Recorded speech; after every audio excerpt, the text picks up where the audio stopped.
देखिए, कोई भी इस तरह का कार्यक्रम जो होता है, कोई भी दिवस मनाया जाता है, उसके पीछे उद्देश्य ये होता है कि जो उससे संबंधित समस्या है उसके प्रति जागरूकता प्रदान करना। जागरूकता के लिए पब्लिक को, जनता को हम जो है ये आह्वान करते हैं कि इसका क्या महत्व है।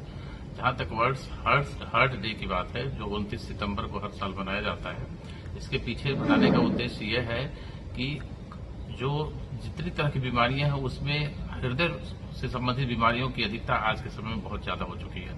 तो उसके प्रति जागरूक होने क्यों होती है, किस परिस्थिति में होती है, कौन से लोग इसके लिए ज्यादातर जो है प्रभावित होने की संभावना भी रहती है, उसके प्रति जागरूकता पैदा कर जाती है। कैसे आदमी का खान पान रहना चाहिए, किस तरह की उसकी रूटीन जो है, उसकी दिनचर्या कैसी होनी चाहिए, किस तरह के संयम किस तरह से बरतना चाहिए, इसका उद्देश्य यही है कि ये चीजें हम अडॉप्ट करें और इन बीमारियों से बचने की कोशिश करें। यही उद्देश्य है इसका जो है, इसके प्रति जागरूकता प्रदान करना। वर्ल्ड हार्ट डे का मतलब है कि हृदय से संबंधित समस्याओं के निवारण के लिए हम क्या क्या सावधानियां बरत सकते हैं और यदि बीमारी हो जाती है तो हम कैसे उसे निजात कर सकते हैं। हार्ट, आप जैसा कि जानते हैं, ये पंपिंग स्टेशन है शरीर का। यही ब्लड पंप करता है तो पूरे शरीर को रक्त मिलता है, उसी से सारी चीजें जो है शरीर को पहुंच सकती है। और हार्ट 5 रिस्क फैक्टर्स हैं जिनकी वजह से हार्ट जो है प्रभावित होता है। सबसे पहली चीज है डायबिटीज, ब्लड प्रेशर, कोलेस्ट्रॉल का बढ़ना, स्मोकिंग और ओबेसिटी। इसके अलावा कुछ है जैसे परिवार में भी ज्यादा होती है।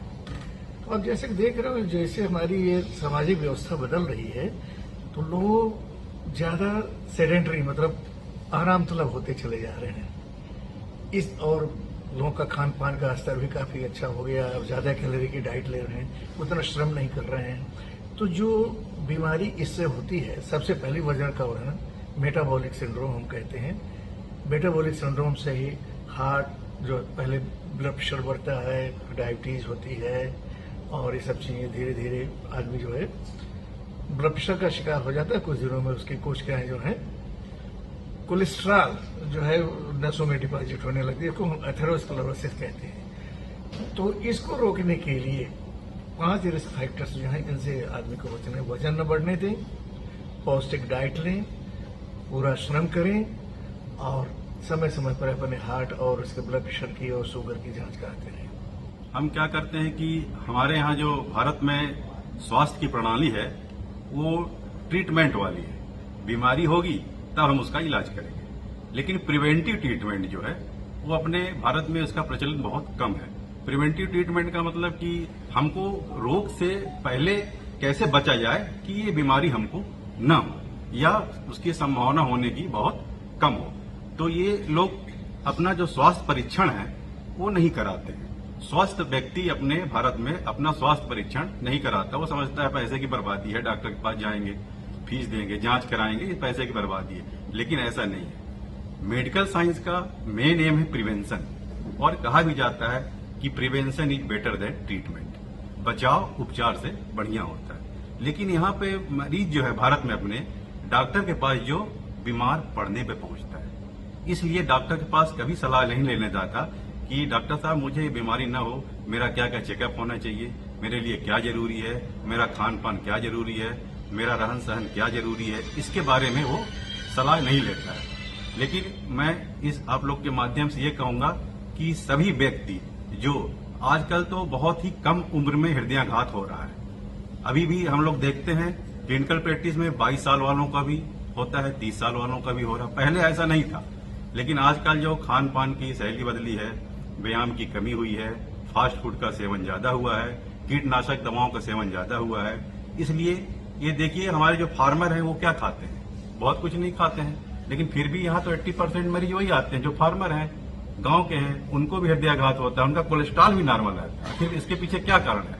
इसके पीछे यही कारण है, प्रदूषण है, खान पान में जो बदलाव हो गया है, कीटनाशक दवाओं का जो सेवन हो रहा है। और दूसरी बात ये कहेंगे हमारा जो भारतवर्ष का जो कोलेस्ट्रॉल है, जिसको हम खासकर एलडीएल कोलेस्ट्रॉल कहते हैं, वो ज्यादा खतरनाक है अन्य देशों की अपेक्षा।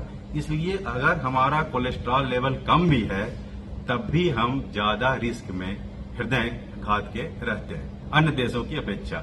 इसलिए मैं एक प्रयास मतलब आप लोग के माध्यम से कहना चाहता हूं कि कम से कम अपना स्क्रीनिंग टेस्ट जरूर कराएं।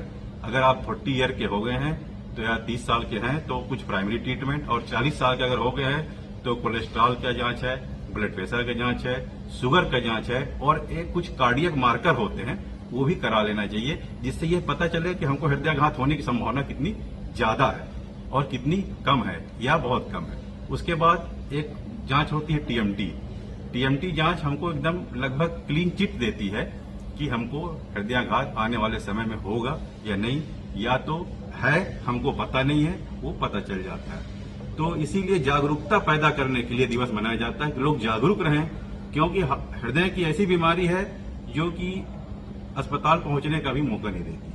सबसे बहुत जरूरी चीज जो शुरू से ही करनी चाहिए कि भाई किसी को हार्ट की बीमारी होती क्यों है, तो सबसे बड़ा उसका वो आता है कि उसकी अनियमित दिनचर्या सबसे महत्वपूर्ण अंग है।